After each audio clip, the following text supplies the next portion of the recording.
Hello, my name is Lee Gatiss. I'm the Director of Church Society, but also one of the trustees of the St Antholin Lectureship charity. The St Antholin Lectures were originally part of the ministry of St Antholin's Church in the City of London. The church itself no longer exists. It was burned down by the Great Fire of London and then rebuilt, but demolished later by the Victorians. It was the nursery of Puritanism in the City of London in its day. The St Antholin Lectures have continued in the last 30 years, however, and revitalised this area of Puritan divinity. We've published some of the previous St Antholin lectures in some compilations that you might be able to buy. You can find these online, published by the Latimer Trust. This volume, Pilgrims, Warriors and Servants, for example, contains many lectures, but Jim Packer's lectures are in here on John Bunyan, William Perkins and Richard Baxter. Those particularly are worth the price of the volume itself. But there are other things in here too by Peter Jensen, Bruce Winter, Ashley Null and others. And the more recent lectures from 2001 to 2010 are in this volume, Preachers, Pastors and Ambassadors. You can find in here lectures on Discipline in the English Reformation by Peter Ackroyd, Chad Van Dixhoorn on a Puritan theology of preaching, and other lectures by Andrew Atherstone, Peter Adam, and others.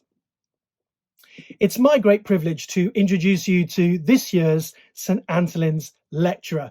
He is Dr. John Coffey, Professor of Early Modern History at the University of Leicester, and one of the global superstars in the world today of Puritan studies. You can find some of his work in the Cambridge Companion to Puritanism, which he edited, along with a stellar cast of those in the world of Puritanism today and Puritan studies. He's also published his own studies of movements and individuals in this period.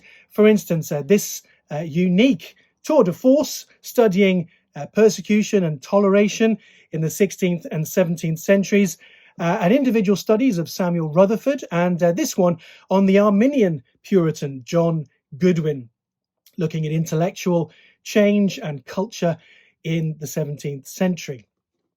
He's going to be speaking to us today on leaving the Church of England in the age of the Mayflower. It is, of course, the 400th anniversary this August and September of the Pilgrim Fathers leaving England and Holland to travel to the New World in America. And so he is a perfect person to talk to us today about what motivated those people to leave the Church of England and to leave England for the New World. So without further ado, I will hand over to John. If you're joining us live today, there will be a time for questions afterwards, and John will be joining us for that too. So I hand over now to Dr. Professor John Coffey.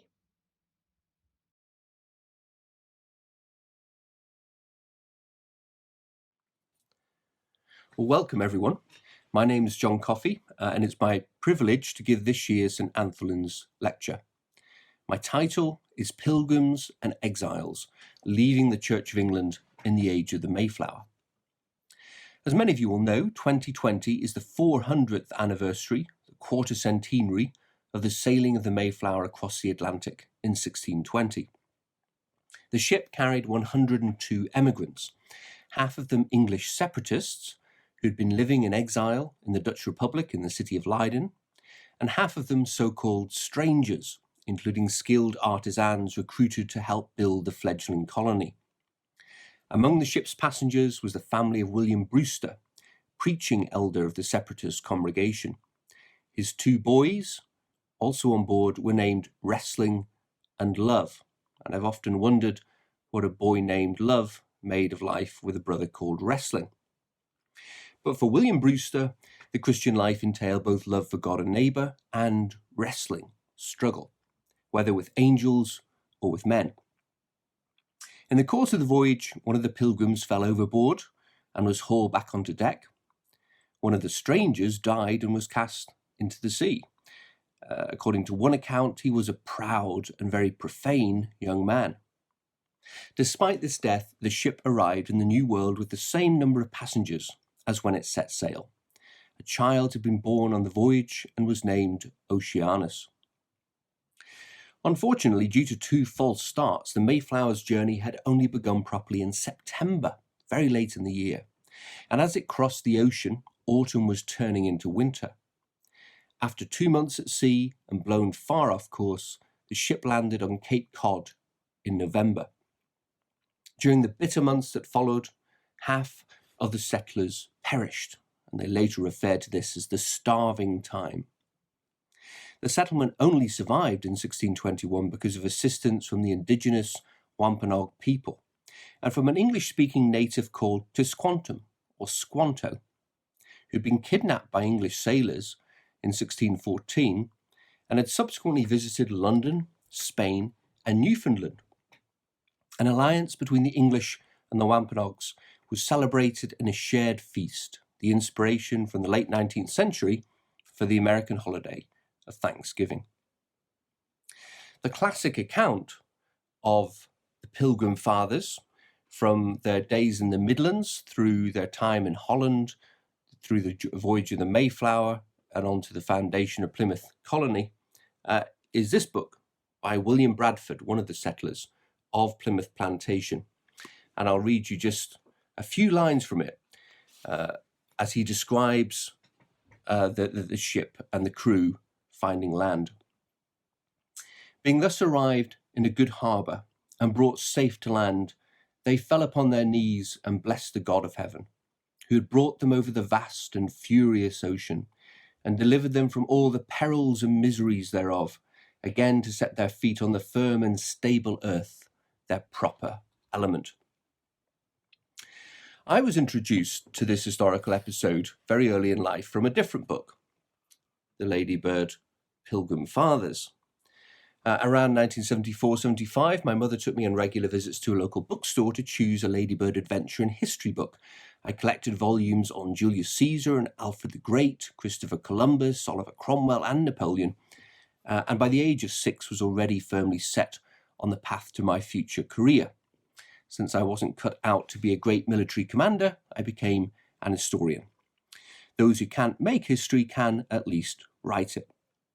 I remember being entranced by the pictures in this book, especially depictions of Native Americans firing arrows or feasting. And in this case, one particular picture caught my attention, and this is of the Native American Samoset walking alone into the Pilgrim village. In the half century since that Ladybird book was published, our knowledge of colonial America and its native peoples has been transformed. Thanks to remarkable research, we can now see the founding of New England from the native point of view. And in particular, this book, just published this year by David Silverman, This Land is Their Land, The Wampanoag Indians, Plymouth Colony, and the Troubled History of Thanksgiving, provides a completely different perspective on the whole story. Alongside the traditional and heroic tale of the Mayflower and its settlers, historians place the tragedy of native New England, devastated by the Great Dying of 1616 to 1619, when as many as 80 to 90% of some of the indigenous peoples were killed by plague. When Tisquantum returned to his home village after his European sojourn, shortly before the landing of the Mayflower, he found it empty and desolate, wiped out by European disease. Here is a reminder of the dark side of European exploration and colonization. A year earlier, in 1619, another unknown ship had sailed into Virginia with a cargo of 20 to 30 enslaved Africans. The New York Times 1619 project has presented this moment, the landing of the first slave ship in the English colonies, as the country's true birth date, the moment that its defining contradictions first came into the world. This revisionist history, in which America was built on the slave labour of Africans and the stolen land of natives, has sparked fierce controversy, and it now casts its shadow over the anniversaries of the Mayflower and the first Thanksgiving. In this lecture, however, I will be focusing on England and the Dutch Republic, and on the decade before the Mayflower, a decade that witnessed some momentous religious developments that would leave their mark on future generations. The transatlantic migration of the Pilgrims was a result of an earlier spiritual migration. Before they left England or Europe, they had left the Church of England. Persecuted in the East Midlands, the separatists had fled to the Protestant Netherlands for refuge before sailing for America. In the reign of James I, this made them an oddity, but over the next 2 generations, hundreds of thousands of others would make this spiritual pilgrimage too. The 17th century began with a genuinely comprehensive Church of England, with only tiny numbers of Protestant dissenters beyond it. It ended with an Act of Toleration in 1689 that recognised a new split between church and dissent. In 1600, there were maybe a couple of thousand or a few thousand separatists meeting in England. By 1689, there were around 2,000 dissenting congregations, Presbyterian, Congregational, Baptist and Quaker, comprising over 5% of the English population. To understand the origins of this spiritual migration, we need to study Pilgrims and Exiles in the reign of James I. James, son of Mary, Queen of Scots and veteran of the Calvinist Kirk, aroused the hopes of both Catholics and Puritans when he crossed the border to ascend the English throne in 1603. Both were to be disappointed. The church James inherited was built on the Elizabethan settlement, Cranmer's Book of Common Prayer, the royal supremacy, the 39 Articles. Elizabeth's Protestant regime had weathered the threat from Catholic Spain, and the English people had acquired a firmly Protestant national identity. But the Elizabethan settlement was not without its ambiguities. It is a truism to say that it settled nothing on nothing much. And there was a powerful lobby within church and state for further reformation. From the 1560s, contemporaries began to talk of Puritans, hot Protestants within the church. Some agitated for reform of the church's worship, while bolder spirits, the Presbyterians, called for an overhaul of its structures, and a few separatists broke with the church altogether, denouncing it as a false church, a second Babylon. The Presbyterian movement was stopped in its tracks in the 1580s, and a further wave of repression hit the separatists in the 1590s. Several of their leaders were executed for sedition. Puritans channeled their energies into preaching and popular piety, developing a strain of practical divinity that was promoted in hundreds of popular works and recognised in the European continent as an English speciality. Throughout the 17th century, numerous Puritan works were translated into Dutch and German. So in 1603, James found a church that appeared to him far more orderly than the Scottish Kirk, where he had been troubled and lectured by aggressive Presbyterians. All but a tiny minority of the English population worshipped within the parishes, and like his predecessor, James was determined to crack down on both Catholic recusants and Protestant separatists. In the millenary petition of 1603, Puritan leaders asked him to reform the ceremonies of the church, and he met with them at the Hampton Court Conference of 1604. But although this would lead to the translation of the King James Bible, it was also followed by 141 new canons or rules, tightening the requirements for clerical conformity and prescribing strict subscription to the 39 Articles, royal supremacy, and the validity of the Book of Common Prayer. This prompted the largest ever purging of Puritans from the parish ministry. Some 80 clergy were removed from their livings for refusal to conform. Yet very few Puritans were willing to follow their separatist brethren in giving up on the Church of England. By considering 4 aspects of the Church, we can understand why this was so. Firstly, in matters of doctrine, the Church of England was clearly a Reformed church. On the continent, Lutheran, Reformed and Catholic theologians agreed on this point. The 39 Articles, while less developed than the French or Belgic confessions, were still recognisably a Reformed confession, more in line with Calvinism than with Lutheranism in doctrine. Even separatists like John Robinson, the pastor of the Pilgrims who stayed behind in Leiden, acknowledged that the clergy of the Church of England taught many excellent things. When the Dutch church was racked by disputes over Arminianism in the 1610s, James sent an English delegation to the Synod of Dort to endorse Reformed orthodoxy on the doctrines of predestination and perseverance. Second, many Puritans made their peace with the episcopal government of the Church of England. It helped that numerous bishops were staunch Calvinists in theology and Puritan-friendly in practice. Richard Bancroft, Archbishop of Canterbury until 1610, was a hard-line conformist, but he was also firmly reformed in theology. His successor, George Abbot, Archbishop for the rest of James's reign, encouraged a strong alliance between conformist Calvinists and moderate Puritans.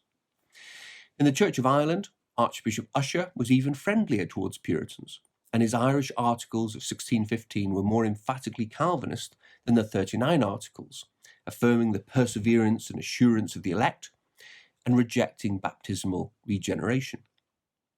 Some apologists for the Church of England, including the erstwhile Puritan George Downham, were venturing Uri Divino accounts of episcopacy, and some wished to realign the Church by distancing it from Europe's Reformed churches. But generally speaking, England's clerical intellectuals expressed kinship with the Reformed, and the Reformed in turn recognised episcopacy as a legitimate, if less than ideal, form of church government. In England, among early Stuart Puritans, there was no significant lobby for a Presbyterian reform of the church's structures. Third, ceremonies. Ceremonies represented more of a problem. Since the vestiarian controversy of the 1560s, many Puritan divines had objected to wearing the surplice, and they balked at certain features of the Book of Common Prayer: the use of the sign of the cross in baptism and the ring in marriage, the churching of women, kneeling at communion. The drive for conformity after 1604 landed many Puritan clergy in trouble with the law. As we shall see, some were briefly jailed, and others went into exile. Yet the enforcement of clerical conformity was patchy. While some bishops were zealous conformists, using visitations against the Puritan clergy, others turned a blind eye, valuing godly preaching above ceremonial conformity. And for conformists excluded from parish livings, there were ample opportunities to exercise one's ministry as a lecturer or the chaplain to a godly household. Fourthly, and finally, on the question of discipline, English Puritans looked longingly north of the border to the Scottish Kirk, where Kirk sessions were proactive in disciplining ungodly members through rituals of repentance. Yet while separatists insisted that true churches must be composed of godly members alone, the great majority of Puritans took the Augustinian line that this was a Donatist error. The true church, in reality, was always a mixed company. The Lord's table should be fenced, with the scandalous being barred, but the parish churches should comprehend the entire population. Puritans lamented the lack of effective discipline in their parishes, but they were also beginning to turn some towns and villages into models of godliness. A great example of this is the town of Dorchester, and if you read David Underdown's book Fire from Heaven, you get a very vivid account of the way in which Puritans tried to transform a particular town. Thus, while Puritans regarded the church as half reformed in its government, liturgy and discipline, for all but a few, it was a true church. It bore the two hallmarks of a true church. The word was faithfully preached and the sacraments properly administered. Even if it was somewhat lacking in what some Calvinists took to be the third mark of the church discipline, to break from such a church would be to commit the sin of schism. The clergy we call moderate Puritans not only remained within the church, they also operated close to its heart. William Perkins, the most distinguished practitioner of Puritan practical divinity around 1600, was also by far the best-known Church of England theologian in Europe. Lutherans and Calvinists were not reading Richard Hooker, whose writings remained in the vernacular, but they were reading Perkins. And Perkins was no nonconformist nor a Presbyterian. Indeed, in the eyes of some scholars, he was so much a part of the establishment that it makes little sense to call him a Puritan. He was, however, closely connected to the godly brotherhood centred on Cambridge, where Puritan clergy were ensconced within the colleges. Above all, Emmanuel College, the leading Puritan seminary and the source of many of the early New England ministry. Its first master, Lawrence Chatterton, had been present at the Hampton Court Conference, and he was frankly pragmatic about ceremonies. We may and ought to use them to purchase and procure liberty by preaching the gospel. At Emmanuel, fellows had not worn the surplice in Elizabeth's reign, but Chatterton agreed to use it after 1604, while drawing the line at the sign of the cross in baptism. His successor, John Preston, enjoyed the patronage of the Duke of Buckingham and was chaplain to Prince Charles. Such figures also had strong connections to godly aristocrats and gentry. As conformable Puritans, they avoided conflict with the ecclesiastical authorities by making minimal concessions on ceremonial matters and admitting, if only grudgingly, the right of the magistrate to order things indifferent, so-called adiaphora, which were not determined by Scripture. Yet there were others in the Puritan network who became marked as nonconformists. In some cases, this was due to the vagaries of enforcement.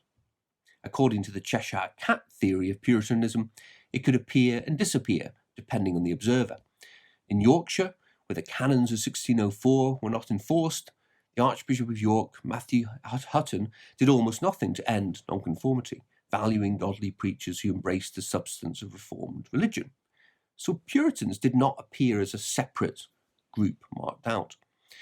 Elsewhere, respected clergy who fell under the jurisdiction of a diocesan itching to enforce conformity could suddenly be stigmatized as Puritans or precisians, so suddenly it looked as if Puritans were everywhere.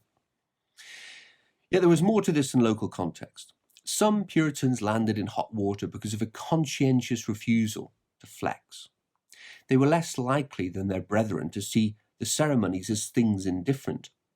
Operating with a strong regulative principle, they challenged the authorities' right to impose rituals and requirements that went beyond the regulations of the New Testament. In the unreformed ceremonies of the Church, they saw the remnants of popery. Citing the Second Commandment, they called for the elimination of all the ceremonies and instruments of idolatry. Conformable Puritans regarded the most scrupulous nonconformists as weaker brethren, citing the Apostle Paul in Romans 14 on sensitive believers who refused to eat meat sacrificed to idols. Even if they were being overly precise, such weaker brethren should not be penalized.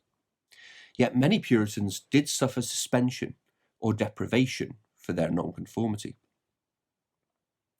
A case in point is Arthur Hildesham, vicar of Ashby de la Zouch, who was suspended and then deprived of his vicarage for refusing to subscribe to the canons of 1604. And there's a good recent book on Hildesham by Leslie Rowe. She notes his generally non-confrontational approach to the authorities, but also describes how he fell afoul of the drive for conformity in the Diocese of Lincoln.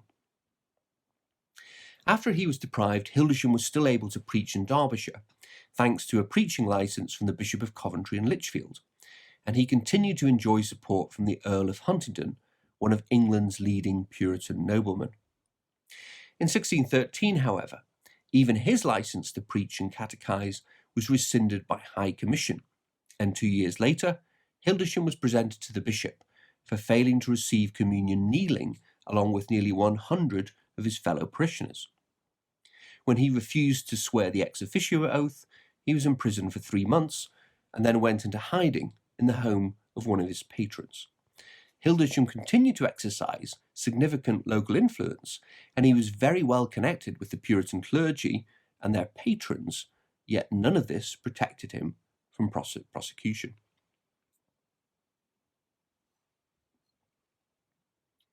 The pressure on nonconformist clergy led some to consider emigration. Exile had long been an option for dissenting clergy, from Henrician evangelicals and Marian martyrs to Elizabethan Presbyterians and separatists. By the early 17th century, the Dutch Republic had emerged as the most attractive refuge, both because of its reformed public church and its lenient policy towards religious outsiders. Catholics, Mennonites, and Jews all enjoyed de facto toleration, though they did have to worship in private. In Amsterdam, John Paget became minister of the English Reformed Church, a congregation for expatriates that belonged to the Dutch Reformed Church, and was thus Presbyterian in its polity. As Polly Haar has shown, Paget and his congregation helped to keep English Presbyterianism alive during the difficult decades of the early Stuart era. In the 1610s, another group of eminent Puritan divines migrated to Leiden, including Robert Parker, Henry Jacob, and William Ames, who became a professor of theology at the city's university. These figures began to work out a congregationalist account of church polity, making the case for voluntary, self-governing local congregations, formed by means of a mutual covenant between godly people. They forged a middle way, adopting elements of separatist polity while recognizing that parish congregations could be true churches. Henry Jacob provided a succinct definition of the church. It was a true, visible, and ministerial Church of Christ is a number of faithful people joined by their willing consent in a spiritual outward society or body politic, ordinarily coming together in one place, instituted by Christ in his New Testament, and having the power to exercise ecclesiastical government and all God's other spiritual ordinances, the means of salvation, in and for itself immediately from Christ. There was, in other words, no need to tarry for the magistrate or for bishops. The godly could form their own churches independently of higher political or ecclesiastical authority. Jacob put this theory into practice, returning to England in 1616 to establish a congregational church in Southwark, one that fellowshipped with both separatist churches and Puritan parishes. Historians have given different names to this phenomenon: semi-separatism, non-separating congregationalism, but it definitely represented an important phenomenon, a third way. Congregationalism would become the New England way in the 1630s before surging across England in the 1640s and 50s, protected by Oliver Cromwell and defended in print by John Owen. But the 1610s also witnessed important developments among the separatists. Separatists took a very hard line against the Church of England, charging it with being a false church, a Babylonian limb of Antichrist, corrupted by popish idolatry. Since the 1590s, Amsterdam had been the home of a separatist congregation led by Francis Johnson. This ancient church was roiled by internal troubles of its own, including controversy over the fashionable dress of the pastor's wife, Thomasine, and sex scandals involving his associate, Daniel Studley. Johnson shared leadership with John Ainsworth, one of England's most learned biblical commentators, who used his contacts with the city's Jews to improve his knowledge of rabbinic scholarship. But the two men eventually parted ways, with Johnson taking some members to Emden and Ainsworth remaining with the rest in the Amsterdam congregation. As so often in church history, separatists often ended up separating from each other. In 1608, other separatists came to Amsterdam from the East Midlands, where they'd been harried by the authorities. John Smith had founded a separatist church in Gainsborough, supported by a prosperous layman, Thomas Helwys.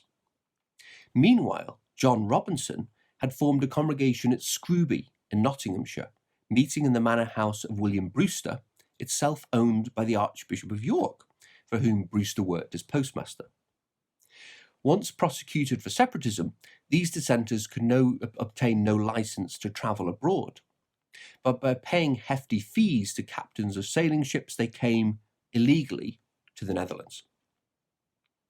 Here the two congregations diverged. Smith took separatism to its logical extreme. Crucially, he came to doubt infant baptism. Different factors were at work here. Having repudiated the Church of England as a false church, and thus distanced himself from the Reformed churches who recognised the Church of England as a true church, Smith was ready to contemplate further breaches. He would, for example, repudiate Orthodox Reformed teaching on predestination. This was part of his realignment with the Anabaptists against the Calvinists, though it also aligned him with the newly emerging Dutch Arminians. In addition, Smith, like other separatists, was a radical primitivist who sought to go back to the roots of the first century Apostolic Church before its post-apostolic declension. Lancelot Andrewes may have taught Anglicans to revere one canon, 2 testaments, 3 creeds, 4 councils, and 5 centuries. But for Smith, sola scriptura intended building one's theology on the New Testament apostles alone, without reference to the Church Fathers. And because the New Testament did not explicitly teach that infants should be baptized, the practice was seen as a popish corruption. At the same time, Smith was accentuating the discontinuity between Old and New Testament, denying that the circumcision of infants in the Old Covenant supported the baptism of infants under the New. Infant baptism and national churches were to him hallmarks of a Judaizing Christianity. Instead, he intensified the separatist belief that true churches were created by voluntary covenants between believers. Since infants could neither believe nor make covenants, he reasoned, they could not be baptized into the church. This logic led Smith to the doctrine of believers' baptism. First, he baptized himself and then his followers. Interestingly, he baptized himself by sprinkling, not by immersion. Immersion would only really become the standard mode among the Baptists from the late 1630s and 1640s onwards. But at this early point, the early Baptists are baptizing by sprinkling or effusion. After baptizing himself, he had doubts about the legitimacy of his self-baptism, and he sought admission to the Waterlanders, a branch of the Dutch Anabaptist Mennonite sect. This in turn prompted a breach with Helwys, who returned to England with a splinter group to found England's first Baptist church in Spitalfields. In 1612, Helwys published The Mystery of Iniquity. Here he condemned the Church of England as a second Antichrist, marked out as such by the practice of persecution. It may be no coincidence that this year had also seen the execution of 2 anti-Trinitarians for heresy, one at Smithfield, another at Lichfield.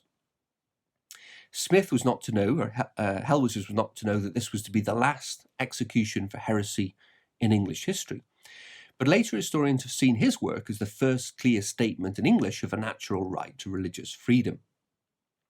God alone, he argued, was Lord over conscience, and men's religion to God is betwixt God and themselves.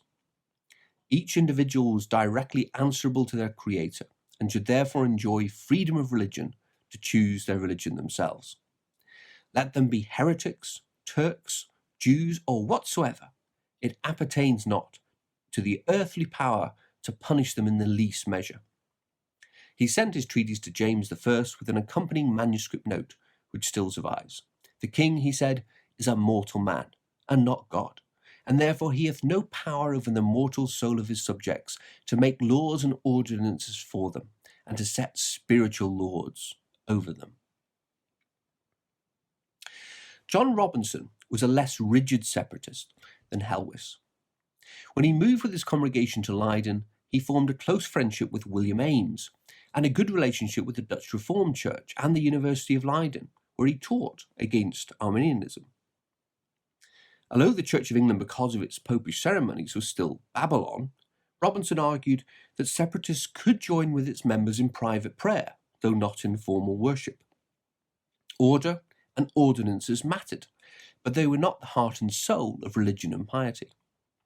One had to distinguish between the idolatrous parish assemblies of England and their godly members, and between the corrupt order, ordinances, and institutions of the established church and its doctrine. Never church in the world, wrote Robinson, in which so many excellent truths were taught, stood in such confusion, both of persons and things, and under such a bondage spiritual as that of England doth at this day. Yet the Church of England had produced great fruit, many saints with personal graces, and diverse martyrs, and it was recognised by the judgment of other Reformed churches abroad. Robinson's most famous statement, that the Lord hath yet more light to break forth from his word, was both an argument for further reformation and an expression of humility. In Leiden, the separatists enjoyed religious toleration, but they were discontented. They suffered economic hardship and cultural dislocation. They worried about their children going Dutch and feared a new war between Spain and the United Provinces. On top of this push factor, there was a pull factor, the tantalizing appeal of the New World. The English colony of Virginia was beginning to find its feet after some torrid times, and America held out the prospect of freedom of worship in an English colony 3,000 miles away from the Bishop of London, whose oversight of the colonists was merely nominal. So it was that these exiled English separatists began to plan for another migration, not to seek religious freedom, something they already enjoyed in the Dutch Republic, but to establish a pure community across the ocean. Yet to make this dream a reality, they had to compromise, taking on board a motley crew of strangers with the practical skills to enable them to survive.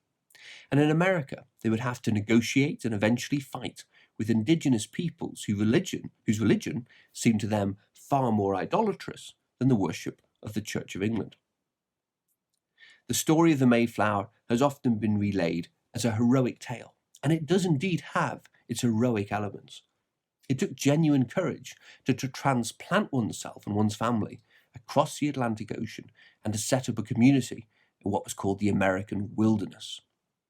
Yet, like many later exiles from the Church of England, the Pilgrims discovered that the grass was not necessarily greener on the other side. It is worth emphasising, by way of conclusion, just how extraordinarily seminal was this single decade of English and Dutch church history. 1611 saw the publication of the authorised version, the Bible translation of Anglophone Protestant Christians for the next 3.5 centuries. The decade also witnessed the birth of the English Baptist movement, and with it the first explicit articulation in English of religious freedom as a principle that extended to all believers, whether orthodox or heretical, Christian or non-Christian. From this seed grew a major denominational tradition, and by the late 20th century, the majority of Protestants worldwide belonged to churches that no longer practiced infant baptism. In the middle of the decade, Henry Jacob formed England's first congregational church, pioneering self-governing congregations that adopted an Irenic posture towards Puritan parishes. Here was an independent ecclesiology with a bright future. In the Dutch church, the Remonstrant controversy would mark the beginning of the long war of words between Calvinists and Arminians. Last but not least, English separatists founded Puritan New England, setting up America's first godly colony, Plymouth Plantation. Although preceded by Virginia and quickly overshadowed by Massachusetts, it would be Plymouth that captured the American imagination in the later 19th century. Both the voyage of the Mayflower in 1620 and the so-called Thanksgiving of 1621 would be incorporated into the creation myth of modern America. Yet all this lay in the future. In 1620, it would have been easy to dismiss the Baptists, the Congregationalists, and the Mayflower separatists. These were tiny groups, more visible in exile than at home. In an English population of around 4 million, there were only a few thousand meeting and dissenting Protestant congregations beyond the established church. While some left the Church of England by formal separation, there were more who left it de facto by going into exile. But leaving the established church was quite exceptional, even for Puritans. The vast majority of the godly remained deeply invested in the church and would continue to fight for it until the Restoration, and in the case of the Presbyterians, until the Glorious Revolution of 1688-89. Remarkably, even the sects were led by men raised within the church and trained in one of its seminaries, the University of Cambridge. Francis Johnson and John Smith had been fellows of Christ College. John Robinson, a fellow of Corpus Christi. Henry Ainsworth had studied at St. John's and Caius. But that posed a problem for the church. Separatism was not a religion of the underclass. The fiercest critics of the religious establishment came from within, from its educated elite. Charles I and Archbishop Laud would seek to tighten uniformity and to clamp down on Puritan dissent, but in doing so, they provoked a backlash that grew into a Puritan revolution. In the long term, English Protestantism would be divided into church and dissent. Thank you very much for listening, and I look forward to your questions. Thank you for joining us. If you've heard this year's 2020 St Antolin's lecture by John Coffey, Professor Coffey from the University of Leicester, who's been talking about Pilgrims and Exiles, leaving the Church of England in the age of the Mayflower. You'll be interested to know that, as in previous years, the St Antolin's lecture will be printed as a booklet. This is last year's lecture by Matt Rowley on Toxic and Intoxicating, the Puritan Theology and Thirst for Power. John's lecture from this evening is also being printed in this format as a little booklet that you'll be able to buy shortly. You'll be able to come back to the Church Society and Latimer websites to find out more about that in due course, alongside the compilations of previous years' St Antolin's lectures, which you can see there behind me. But now we have some chance for people to ask questions. If you want to stick a question in the Facebook page there, let us know what you would like to ask Professor Coffey. And I'm joined here also by Mark Burkill, another of the St Antolin's trustees. And I have a couple of questions to kick us off this evening. So, John, I was always taught, if we're going back to Ladybird book history, that in 1492, Columbus sailed the ocean blue. Did nothing happen between 1492 and the Mayflower? There were other colonies, weren't there? There was one in Virginia and other places too. So tell us a little bit about what else may have happened between Columbus sailing the ocean blue and the Mayflower, but why also was it that the Mayflower caught the imagination, as you told us in the lecture, particularly in the 19th century? Yeah, absolutely. There's a great deal of colonization that happens between Columbus and 1620. Most of it is by other nations, of course. So it's the Portuguese and the Spanish in particular steal a march on the English. And the 17th century is the century in which the English and the French start to catch up. So the English do establish a colony in Virginia in a settlement in the Elizabethan era at Roanoke, but of course it famously disappears. There's a kind of mystery about why that collapses and exactly what happens to the very small band of settlers who settled at Roanoke. But the first English colony to be successful and permanent is the colony at Virginia, which is set up in 1607-08. It has some early disasters, including a major massacre by Native Americans in the late 1610s, just before the Mayflower sails, actually. So that's part of the background.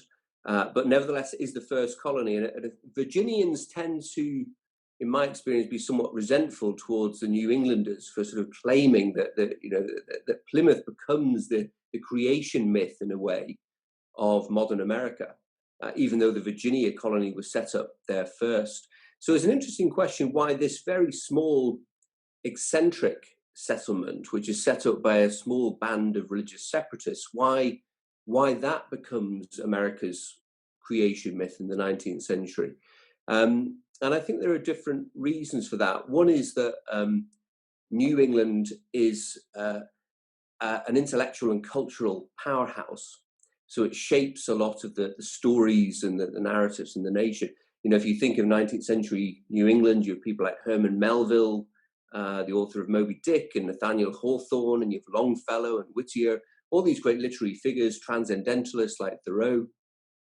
So New England exercises a major cultural influence on the nation. A bit like today, the Hollywood, tells the stories for the rest of us consume. So that's one key reason. And New Englanders like Daniel Webster and John Quincy Adams say the Mayflower Compact and the Mayflower Settlement, this was a really critical thing at the origin of America. The other reason I think it appeals is that the Plymouth settlers were idealistic. So many of the colonists and settlers who went to the New World, in fact, many of the settlers who populated the British Empire generally, there's a fair number of riffraff among them, but a lot of people are also very ambitious, ruthless. The Pilgrims appeal because very, very unusually for a New World settlement, they go as families. There are women and children on board. And so I think as this in the 19th century, this is the way Americans wanted to think about the origins of modern America. It doesn't begin with greed and ambition and ruthlessness. It begins with something nobler. And I think the story of the first Thanksgiving also helps them, because if you know anything about 19th century American history, you know the Native Americans had a pretty tough time and were cleared off their land across the United States. Whereas the Thanksgiving myth tells the story of the English and the Native Americans coming to agreement and collaborating, almost the Native Americans kind of giving over their country to the English. So there were various reasons, I think, why the story of Plymouth and the Pilgrims resonated in a way that the story of the earlier Virginia colony didn't. Thank you. That's really helpful to see some of that background to that, particularly since people will be celebrating this September and October, I think, the 400th anniversary of the Mayflower. Mark, I wonder if you had a follow-up question as well. You need to unmute yourself. Yeah, okay. I thought I might have to type. Okay, I would type. Yes, just go that decade back in England, or in America, 1610 to 1620, was there an increasing pressure to conform from the hierarchy, the establishment, or were all these sort of developments you outlined, particularly at the end, were they something that was sort of bubbling away and came up, or was it the increasing pressure to conform which triggered some of these things, do you think? Well, there is definitely increasing pressure to conform in the early years of James's reign. So, as I said, Puritans are initially very hopeful. They present this millenary petition to the king. They have a meeting with the king at Hampton Court. But it soon becomes clear that James is fairly impatient of Puritans. And actually, I think he tends to confuse, when he says Puritans, he often means Presbyterians. So he's had a lot of bad experiences with very insistent Reformed clergy in Scotland who have tugged him by the sleeve and put him in his place and told him that Christ is Lord of the church. He's not. And so he has this lifelong paranoia really about Puritanism. And there is a real attempt to enforce conformity with the canons of 1604. So there is this initial purging of the ministry with about 80 Puritan clergy being deprived. But then I think most historians would think that thereafter, in the second decade of James's reign, he's not being particularly hardline against the Puritans. So in some ways, this has been driven by, if you like, internal developments within English Puritanism and by the scrupulosity of nonconformists, but also by the way in which ecclesiology is being rethought, the way people are rethinking church polity and how the church should be governed. And of course, the Dutch Republic provides this site of experiment, of refuge, but also somewhere where you can go and try out new models of what the church should be like. You've got a Reformed church, public church there, but they also tolerate these English congregations. So there's something very attractive to that, even for people who are not necessarily being sort of forced out of England. But I think, there is this initial prod from the enforcement of the canons of 1604. That is important in the first decade of James's reign. In some ways, the other turning point is 1618, which I don't think I really emphasised so much here. But 1618 is the outbreak of the 30 Years' War. Yes. And of course, nobody at the time knows it's going to last for 30 years, but it's initially seen as this great battle for the future of European Protestantism. Yeah. Because James's son-in-law, Frederick of the Palatinate, is elected the king of the Bohemians by the Protestant nobles out in the Czech lands. And he rather unwisely agrees to this. And of course, then he's defeated in battle by the Holy Roman Emperor. But it is seen by many Protestants across Europe as this, they see it in an apocalyptic context, as this great battle for the future, the very future of the church. And from that point, James starts to back some of the more avant-garde conformist clergy, the anti-Puritan clergy, because Puritans are the ones agitating for James to get involved in the 30 Years' War, to send troops there. James doesn't want to do that, very resistant to it. From that point on, partly with the rise of the Duke of Buckingham, but also William Laud and others, the centre of gravity is starting to shift in the church towards the hard-line conformists, if you like, those who become the Laudians in the 1620s and 30s. So that will then stimulate another Puritan migration to the New World in the 1630s, which is much greater in scale than what happened in the 1610s. So in the 1630s, something like 20,000 people migrate from England to New England. Most of them probably Puritans and Puritan families. That's really interesting. I think that I love that word scrupulosity that you use there. The scrupulosity of Presbyterians, obviously a great problem for many people. Now, we have some great questions coming into us from around the world at the moment. So we have a question from Dr. Jake Griesel, who is out in Cape Town in South Africa. And he has a question about the separatists' accusation that the Church of England was a false church. He said, was this accusation against the Church of England as an institution, or would the separatists also have considered all ministers of the established church, however orthodox in doctrine they were, as false on account of their membership of the established church? Now, you'll see that there's probably a current and perennial issue behind that question. We're talking here with two Orthodox members of the Church of England today. So was that the case in 1620? Was it that the separatists saw all ministers of the Church of England as false because the Church of England as an institution was false? Yeah, well, I think there is some ambiguity among the separatists about this question. Hi, Jake. It's good to have a question from you, even if I can't see you in person. So I emphasise in particular that John Robinson is quite careful to distinguish. Robinson definitely I think all of the separatists recognise there are many godly people and godly ministers within the Church of England, but they all come to think that the structure as a whole is in its polity and in its worship is anti-Christian, is popish. So they cannot therefore worship in the parish assemblies, but the status of ministers is an interesting one. I think there is a spectrum even among the separatists that some write off the Church of England more completely than others. Robinson in particular is wary about doing that and wants to open up space for his people to pray with parish Anglicans, if you like, but to do that in private, in informal worship, rather than in Book of Common Prayer services, which he wouldn't go along with. Others like Smith, I think, are more hardline. They would certainly recognise the godly character of ministers, Puritan pastors within the Church of England, but their ministerial status, I think, would be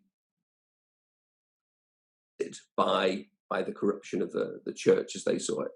Interesting. Thank you. That's one that will run and run, I think. We have another question from a previous St. Antolin's lecturer, Dr. Andrew Cinnamon, who says, was there any logical connection between the separatists and rejecting infant baptism, something which was anathema to most Puritans? Why did that departure happen? Is there a connection there? Yeah. You're from more of a Baptist background yourself, I think, aren't you? So yeah, I mean, I've got a very complicated ecclesiastical background. My mum was Church of Ireland. My father was Irish Presbyterian, Northern Irish Presbyterian, who then became a Baptist. So I was, I had infant baptism and believers baptism. And my wife grew up Assemblies of God. So I think that gives you some sympathy for a fairly wide swathe of Protestantism. Yeah, I mean, is there a logical connection between the two? Obviously, most separatists remain firmly committed to infant baptism. Certainly in this period, though from the 1640s and 50s, the Baptists do become quite a substantial group. I guess if there's a connection, it's partly that once separatists broke away from the parishes, and once they, I mean, some of them still retain an ideal of a national church, actually. They don't reject the ideal of a national church. They just want a pure reformed church. But nevertheless, if you think of it sociologically, I suppose, they have created now these voluntary communities. They've re-established the Christian congregation on a voluntary basis.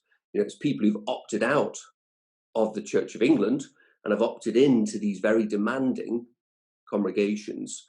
And you could argue that voluntarist move, that emphasis on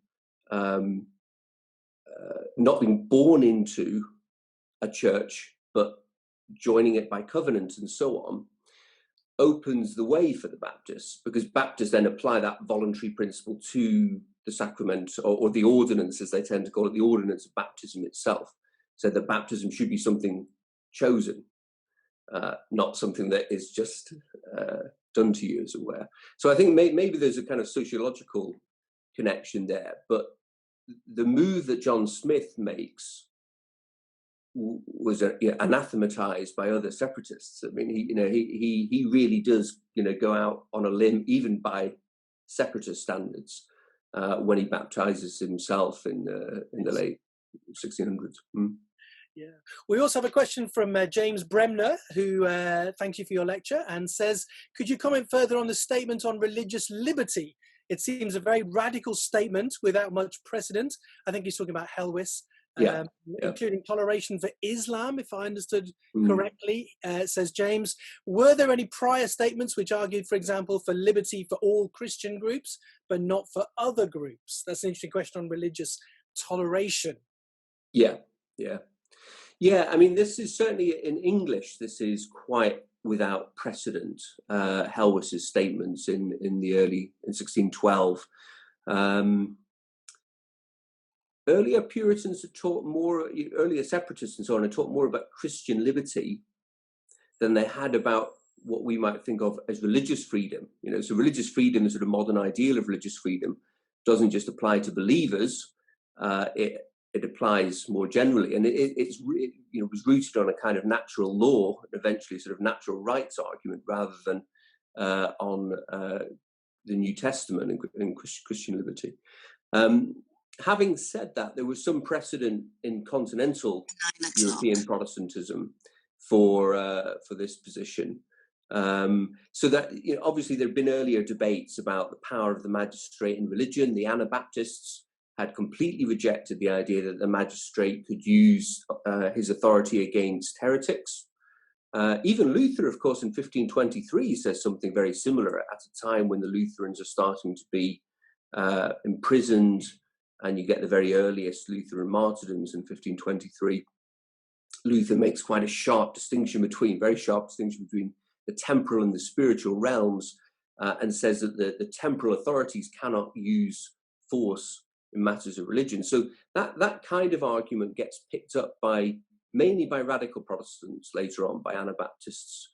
And then in Geneva, when Michael Servetus is executed in 1553, that generates a debate with Castellio, who's another Protestant humanist intellectual at the time, and Castellio argues very strongly against the use of coercion against heretics.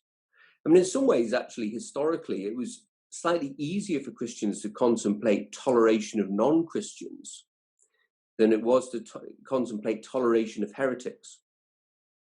A Muslim or a Jew has not been brought up within the church, and therefore, the Christian magistrate does not have the same sort of authority over them than they have for a Christian who apostatizes, or a Christian who turns heretic and starts to poison the body of the church.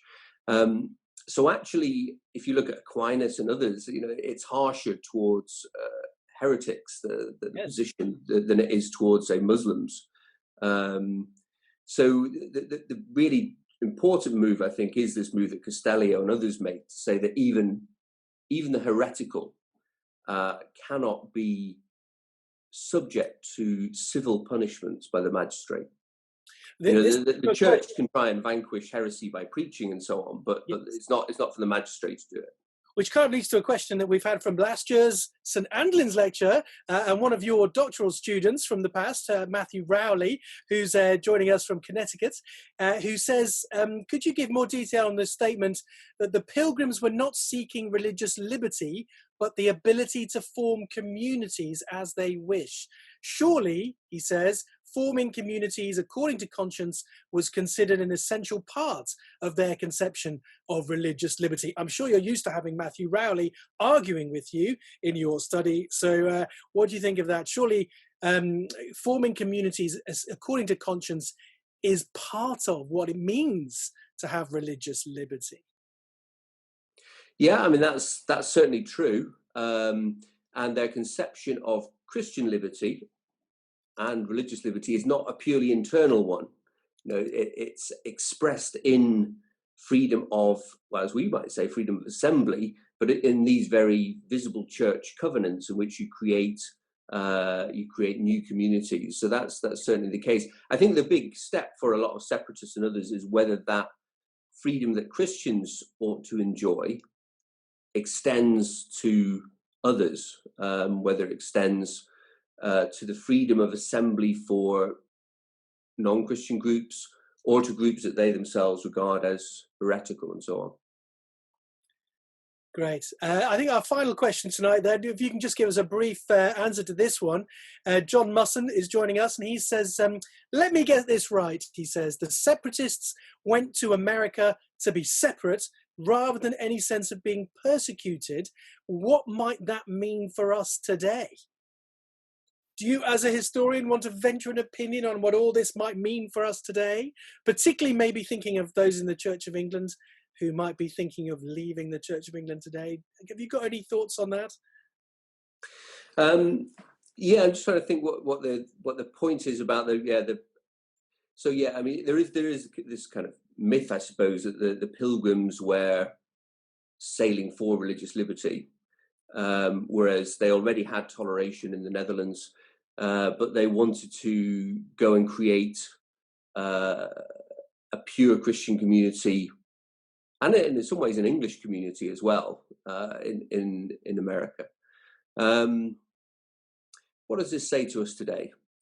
I mean, I think part of the value of studying church history is that I sometimes think it's a bit like listening into a seminar, but this is, I mean, today on Zoom we're hearing people from around the world, which is kind of quite remarkable.